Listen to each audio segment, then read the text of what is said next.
Hi guys, welcome everybody. My name is Denise. My partner is Mary. Hi. Okay, so today we're here to talk about The Musketeers season 3, episode 6, Death of a Hero.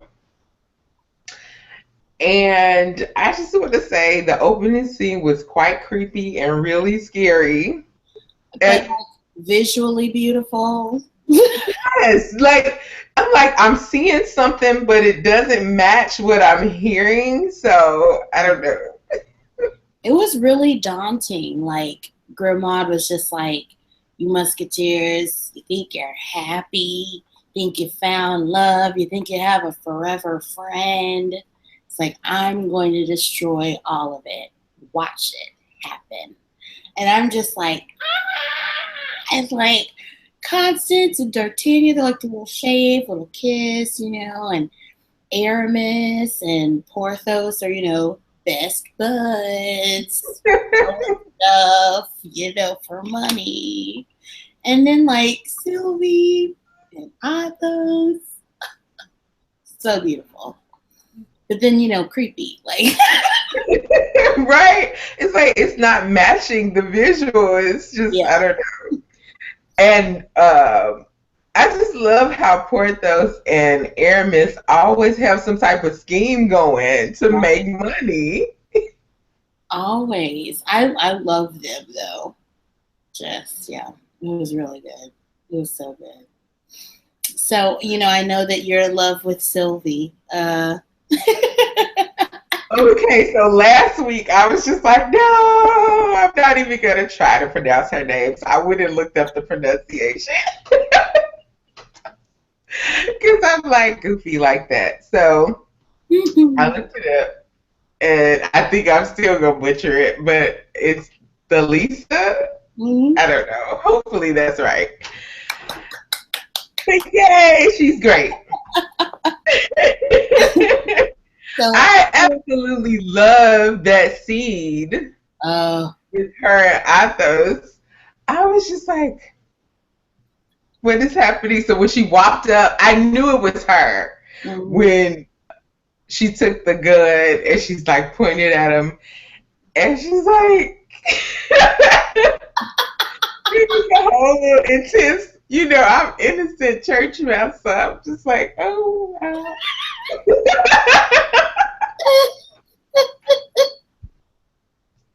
It was beautiful. They held hands all night. It was beautiful. They prayed together. No, let me stop. Okay, so like she's like, how did you feel about the bondage? Oh, I mean, if some people are into that, I don't know. I don't know. I'm not the one. But, whatever. Float your boat. It's fine. It's fine. It's the 17th century. Things happen. I can't. Okay, anyway, but they were so cute together. I just loved it. That was really, honestly, like, they're adorable. And, instead of Athos being late for work in the morning, because he's with Sylvie and he's happy and he's in love, is so much better than like season one Athos, when he's just literally drinking his pain away, drinking himself to death.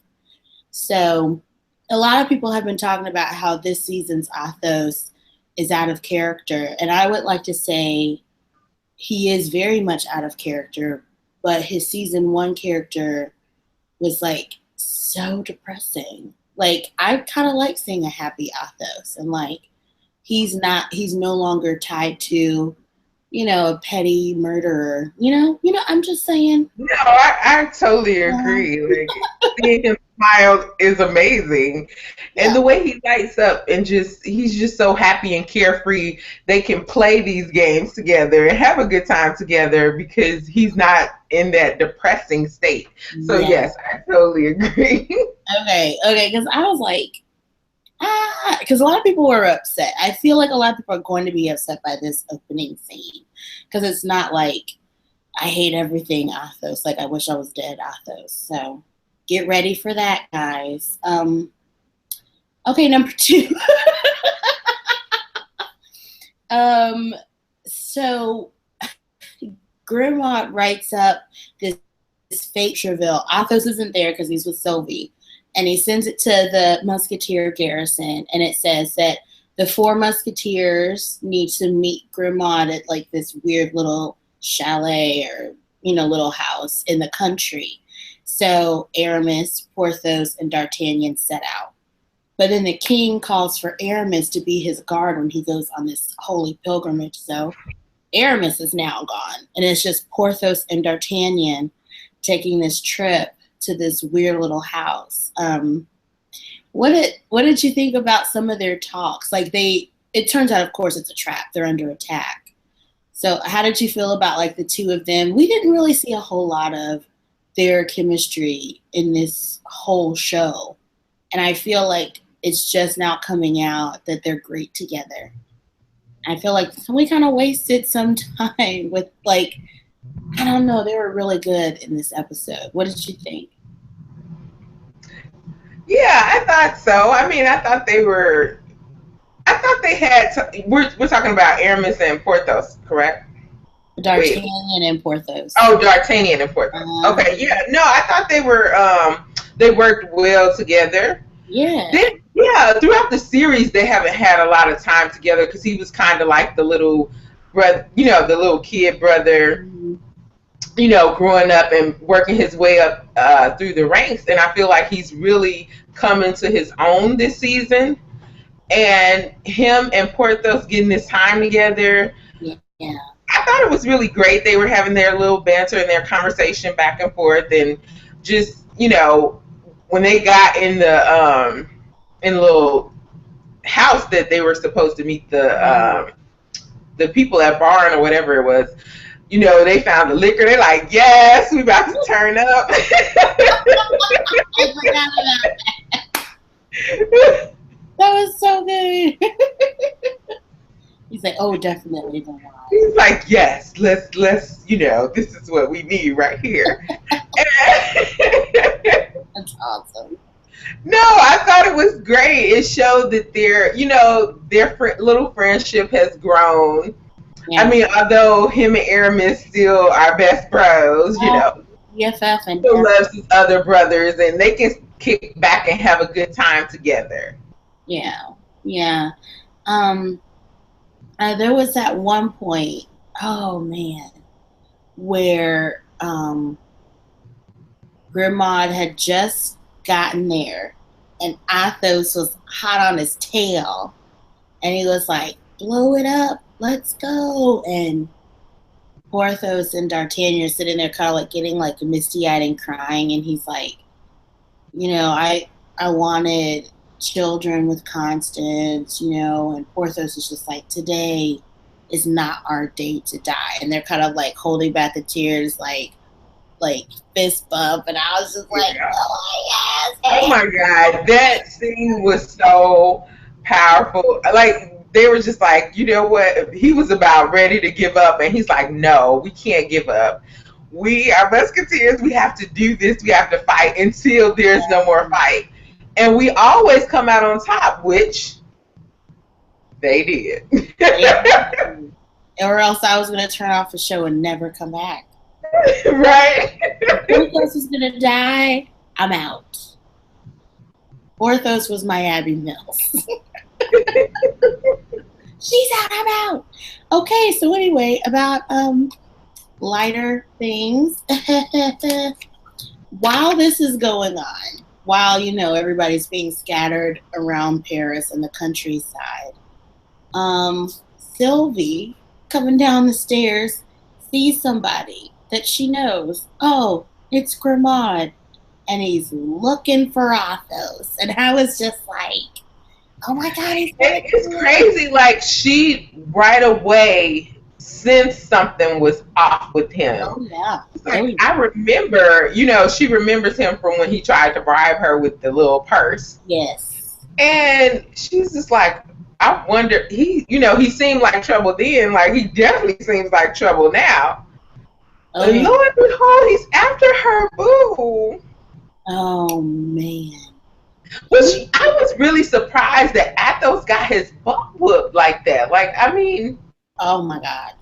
I was expecting more, but I guess he did kind of catch him off guard. He took some petty shots, and Hmm. I don't know, but Not really a I couple of wanted Athos to really get the upper hand with him, and I don't feel like he got it at all in that fight.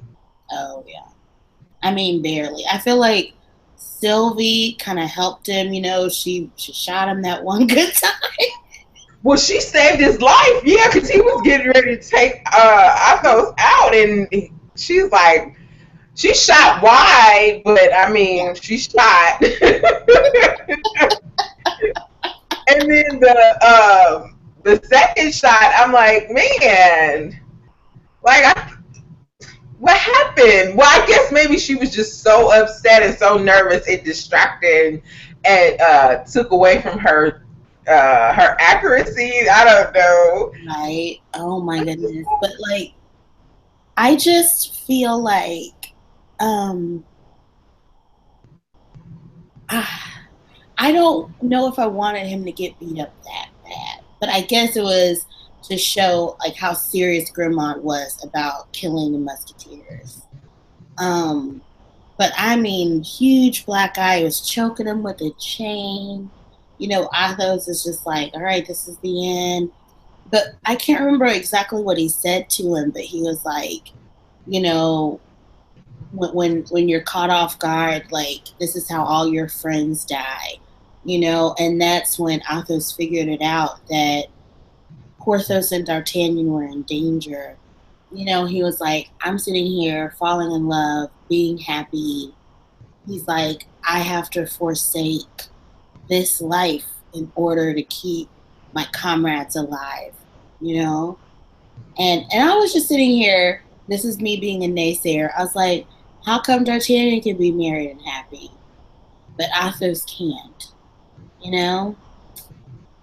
Well, Anyway, I mean, this goes back to the Moses argument. How come everybody else can have a wife, but Moses couldn't have a wife? right, Like, but I mean, I think it's because he's the leader. He doesn't really have the time to cultivate a relationship like he should.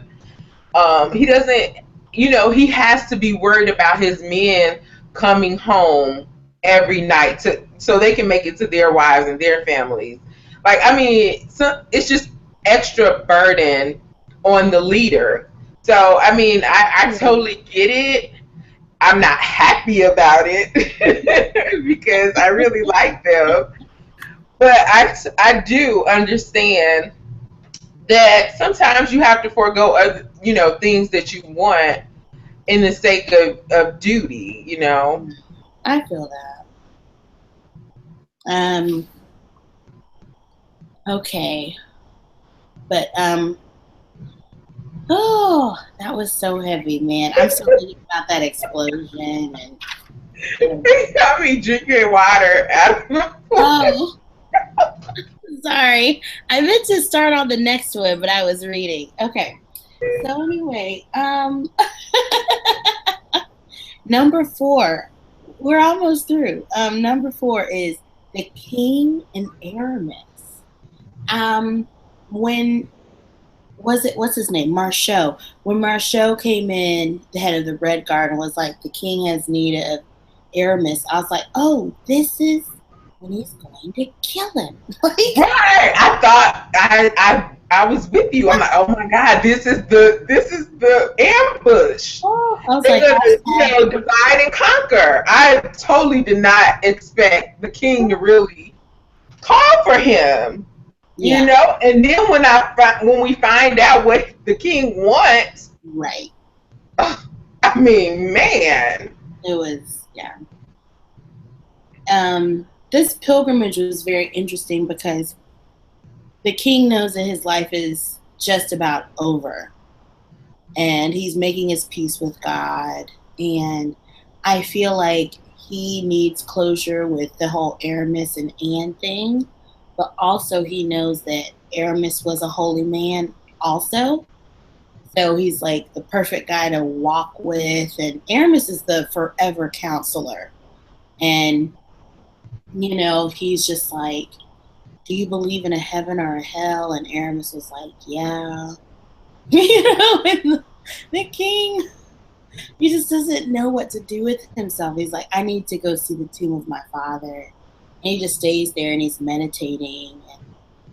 And, oh man. And he forces Aramis to tell him that he and Anne made that baby. And then he's like, you're going to hang for this. And I was just like,